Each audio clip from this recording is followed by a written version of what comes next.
Hello everyone, 11th का economics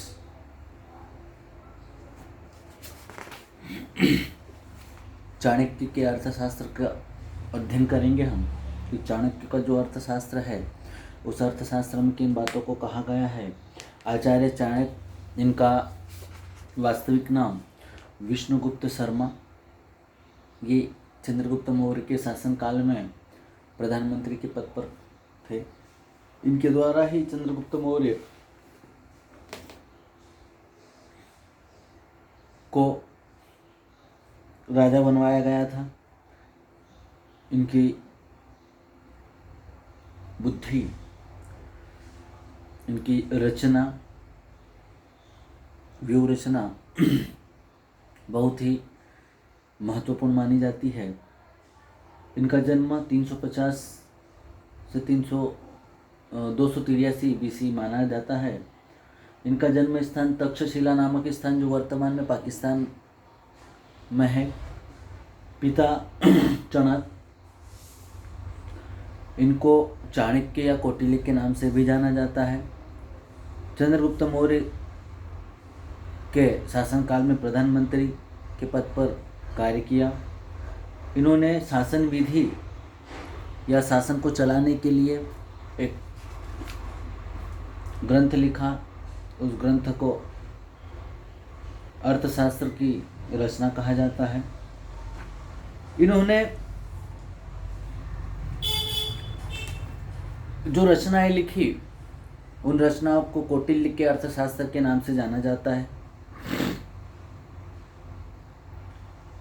इनके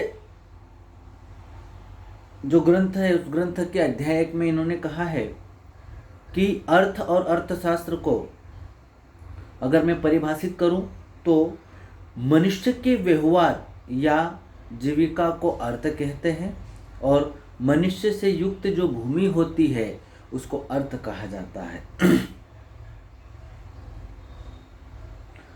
इस भूमि को प्राप्त करने और उसकी रक्षा करने के उपाय की जो विवेचना होती है या जिस शास्त्र में हम उसकी विवेचना करते हैं उसको अर्थशास्त्र के नाम से जानते हैं। आचार्य चाणक्य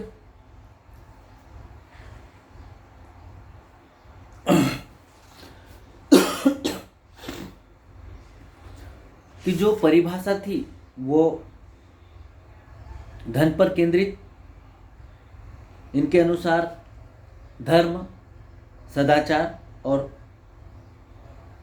आनंद, ये तीनों चीजें धन से मिलती है। 3 प्रकार के आनंद, सदाचार, धर्म और जो आनंद, ये कहाँ से मिलते हैं? धन से मिलते हैं। सदाचार भी धन से मिलता है, आनंद भी धन से मिलता है और धर्म भी धन पर ही डिपेंड होता है। ये किसने कहा? आचार्य चाणक्य ने।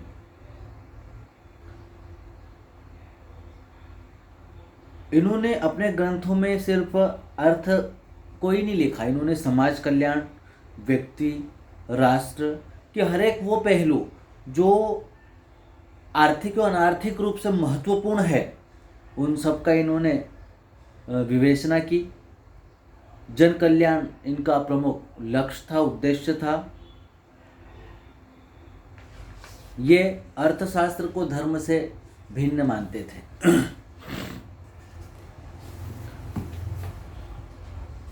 इनके जो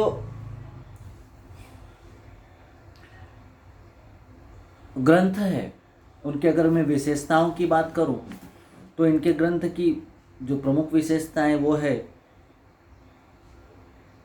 ये धर्म, अर्थ और काम तीनों को पुरुषार्थ एक समान महत्व देते थे, परंतु जो अर्थ था वो इनके लिए सर्वोपरि था। महत्व तीनों का था, तीनों पुरुषार्थ का। अर्थ का ले लो आप, धर्म का ले लो और काम का ले लो, लेकिन प्राथमिकता ये अर्थ को देते थे। इनका मत था कि धर्म और जो काम है वो दोनों क्रियाएं धन पर टिकी हुई है, धन के माध्यम से होने वाली क्रिया। ये कौन कहते थे? आचार्य चाणक्य कहा करते थे। व्यापार की देखो इन्होंने राष्ट्र को भी सम्मिलित किया है। इन्होंने कहा है कि किसी भी देश या राष्ट्र की उन्नति तब होती है जब व्यापार बढ़ता है। अगर व्यापार नहीं बढ़ेगा तो देश की प्रगति नहीं होगी, ये आचार्य चाणक्य कहते थे। राजतंत्र की अपेक्षा गणतंत्र पर अधिक विश्वास था इनको। आचार्य चाणक्य ने कहा था, अर्थ जनान न जनो अर्थाय, अर्थात धन मनुष्य के लिए है, मनुष्य धन के लिए नहीं है। ये क्या कहते थे कि मनुष्य धन के लिए नहीं है, जो धन है वो किसके लिए है, मनुष्य के लिए है। ये किसने कहा था, आचार्य चाणक्य ने कहा था। प्रोफेसर मेहता की बात करूं तो प्रोफेसर मेहता कहते हैं, ये इलाहाबाद विश्वविद्यालय के अर्थशास्त्र विभाग के पूर्व विभागाध्यक्ष एवं भारत के प्रसिद्ध अर्थशास्त्री प्रोफेसर जे.के. मेहता ने भारतीय संस्कृति एवं दर्शन को ध्यान में रखते हुए अर्थशास्त्र के संबंध में एक नवीन दृष्टिकोण प्रस्तुत किया है। प्रोफेसर मेहता के विचार भारत के प्राचीन ऋषिमुनियों और महात्माओं से प्रेरित है। भारतीय संस्कृति का मुख्य आदर्श सादा जीवन उच्च विचार है। देखो, simple living and high thinkings. Professor Mehta कहते हैं कि जो भारतीय है, अर्थशास्त्र की बात करूं तो भारतीय संस्कृति का जो प्रमुख आदर्श है वो है सादा जीवन और उच्च विचार। इसी आदर्श को ध्यान में रखते हुए प्रोफेसर मेहता का कथन है कि अर्थशास्त्र का संबंध आवश्यकताओं की संतुष्टि से नहीं, अपितु उनको कम करने और अनंततः बिल्कुल समाप्त कर देने से है। भैया, हमारी जो इच्छाएं हैं उन इच्छाओं से अर्थशास्त्र का महत्व नहीं है। उसको किस प्रकार से हम कम कर रहे हैं उसका सीधा सा संबंध किससे होगा, अर्थशास्त्र से होगा। देखो, इच्छा विहीन की अवस्था जो होती है, जब इच्छा मर जाती है तो हम किसी भी वस्तु को ग्रहण कर सकते हैं। जैन दर्शन ने इसे निर्वाण या मोक्ष की अवस्था कहते हैं। जैन साधु संत इस अवस्था के जीते जागते प्रत्यक्ष उदाहरण है। अपने जैन धर्म में देखना, आप अपनी इच्छाओं को मार दिया है, इच्छा विहीन है, तो वो किसी भी वस्तु में अपना कार्य पूर्ण कर सकते हैं। उनकी जो इच्छा थी उस इच्छा के अनुसार अगर वस्तु नहीं मिली, उससे रिलेटेड कोई सी मिली, तो उससे भी अपना कार्य वो परिपूर्ण रूप से पूर्ण कर लेते हैं। अर्थशास्त्र वह विज्ञान है जो मानव व्यवहारों का अध्ययन आवश्यकता विहीनता अथवा इच्छाओं को लोभ की दशा में पहुंचाने के साधनों के रूप में करता है। अर्थशास्त्र में सीधी सी बात है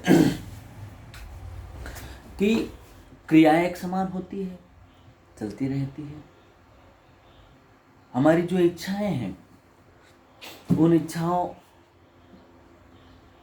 के माध्यम से ही हम कुछ नया और कुछ पुराना कर सकते हैं। बाकी तो जो है सर, जो है वो वही का ही, उसमें कोई डिफरेंस नहीं। तो जो अनुभूति होती है,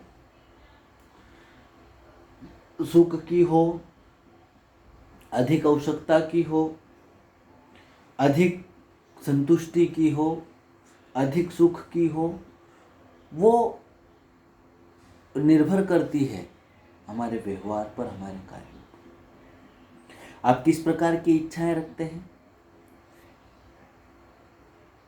आपको मोबाइल लेना है, हमारे मन में मोबाइल के प्रति एक भावना थी, मुझे तो A+ चाहिए, सैमसंग का ही कोई A20 A80 चाहिए, A70 चाहिए। क्योंकि मोबाइल A80 लो या A70 लो या सैमसंग का कीपैड लो, काम तो करेगा। चाइना का मोबाइल लो, काम तो करेगा। अब संतुष्टि ये कि जब मैं A70 A80 लेने जाता हूँ तो मुझे करीब 20 से 25 हज़ार रुपये की आवश्यकता होती है। अब मुझे संतुष्टि ही प्राप्त करनी है, मेरे पास पैसे नहीं है, तो मैं बेटा चाइना का 3000 4000 का मोबाइल लेकर भी मेरे उन कार्यों को क्या कर सकता हूँ, पूर्ण कर सकता हूँ। कि नहीं कर सकता हूँ? कर सकता हूँ ना। तो ये प्रोफेसर मेहता कहते हैं कि जो इच्छा विहीनता होती है वो सबसे महत्वपूर्ण होती है, और उसी इच्छा विहीनता को हम अर्थशास्त्र कह सकते हैं कि वस्तु तो है लेकिन उसकी जो अंतिम स्थिति है उस स्थिति का मैं क्या कर रहा हूँ? इस्तेमाल कर रहा हूँ। अंतिम स्थिति कौन सी स्थिति? अंतिम स्थिति।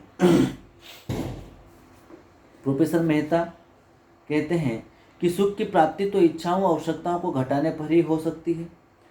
हमको सुख चाहिए तो भैया हमारी जो इच्छा है उनको कम करनी पड़ेगी। व्यक्ति का अंतिम लक्ष्य सुख प्राप्त करना है। सुख का संबंध मस्तिष्क के संतुलन से है। संतुलन स्थापित करने का मार्ग मस्तिष्क को शिक्षित करना है। इच्छाओं के चुनाव की समस्या प्रत्येक मनुष्य के सामने रहती है।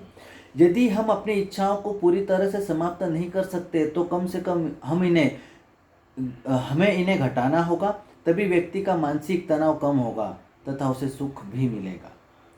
यदि मनुष्य सुखी रहना चाहता है तो उसे ऐसी आवश्यकताओं को महसूस नहीं करना चाहिए जिसकी पूर्ति वह नहीं कर सकता है। सुखी रहना है तो आपकी जो इच्छाएं हैं वो वैसी ही होना चाहिए। आपको इतना पता होना चाहिए कि मैं इन आवश्यकताओं की पूर्ति को पूरा नहीं कर सकता हूँ, तो आपकी उस अकॉर्डिंग इच्छाएं नहीं होनी चाहिए। देखो, अधिक सुख और कम सुख, यही बात है कि भैया सुख तो है लेकिन कहीं पर अधिक सुख होगा, कहीं पर कम होगा। वो हमारी इच्छाओं पर, हमारी इच्छाओं की जो स्थिति है उस स्थिति पर क्या करता है? निर्भर करता है। मेहता की परिभाषा जो थी उनकी विशेषताओं में सबसे पहले है संतुष्टि और सुख में अंतर। प्रोफेसर मेहता के अनुसार आवश्यकताओं की संतुष्टि से सुख की प्राप्ति नहीं होती। सुख की प्राप्ति तो आवश्यकता को कम करने या आवश्यकता विहीन की अवस्था को प्राप्त करके ही होती है। इस प्रकार को प्रोफेसर मेहता ने संतुष्टि और सुख को अलग अलग माना है। देखो, शून्य से शुरू करो, आप अनंत तक जाओगे। हमारी इच्छाएं मरती है क्या? जिगरों से प्रारंभ होकर अनंत तक चलती है। शून्य से प्रारंभ होती है और कहाँ तक चलती है? तो बोले अनंत तक। कहाँ तक चलती है? जो अनंत होता है वहाँ तक चलती है। कष्ट, संतुष्टि और आनंद। किसी व्यक्ति की कोई इच्छा अथवा आवश्यकताओं को पूर्ण रहते हुए उसको जो अनुभव होता है वो देखो, जब हमारी इच्छा है वो पूरी हो जाएगी तो मुझे क्या होगा? आनंद प्राप्त होगा। लेकिन जब वो पूर्ण नहीं होगी तब मुझे क्या होगा? कष्ट होगा। जितनी अधिक तीव्र आवश्यकता अपूर्ण या अतृप्त रहती उतना ही अधिक कष्ट उस व्यक्ति को होता है। इसके विपरीत जब वह किसी भी अपनी इच्छा को पूर्ण कर लेता है तो वो संतुष्ट हो जाता है, आनंदित हो जाता है। सेटिस्फेक्शन, संतुष्टि मतलब सेटिस्फेक्शन होता है। Satisfaction is most important for every person. जब सेटिस्फेक्शन होगा, सेटिस्फाई हो जाएगा तो वो प्रसन्न हो जाएगा। ठीक है। मानसिक संतुलन और असंतुलन, ये भी इच्छाओं पर चलने वाली क्रियाएं हैं। आप किस प्रकार से संतुष्ट होते हो, संतुष्ट नहीं होते हो, संतुष्ट होते हो तो क्यों हुए हो, ये सब आपकी जो इच्छाएं हैं उन इच्छाओं के अकॉर्डिंग चलने वाली क्रियाएं हैं। जब व्यक्ति असंतुष्ट होगा या उसकी जो इच्छा होगी उस इच्छा की जब पूर्ति नहीं होगी तो उसे कष्ट होगा। जैसे जैसे उस इच्छाओं की पूर्ति को होने में विलंब होगा, वो नहीं होगी, वैसी ही गति से जो कष्ट है उसमें क्या होगा? कष्ट जो होगा वो बढ़ते जाएगा, उसमें प्रोग्रेस होते जाएगा कष्ट में। ठीक है। और जैसे जैसे व्यक्ति की जो इच्छा है वो पूर्ण होगी वैसे वैसे वो संतुष्टि की ओर बढ़ेगा, सेटिस्फेक्शन की ओर बढ़ेगा। और जिस समय व्यक्ति की जो इच्छाएं हैं वो पूर्णतः वो प्राप्त कर लेगा तो उसे आनंद की अनुभूति होगी। लेकिन व्यक्ति जब अपनी इच्छाओं को मारना प्रारंभ कर देता है, इच्छाओं को समाप्त करना प्रारंभ कर देता है, तो वो कम में भी खुशी और संतुष्टि प्राप्त करता है।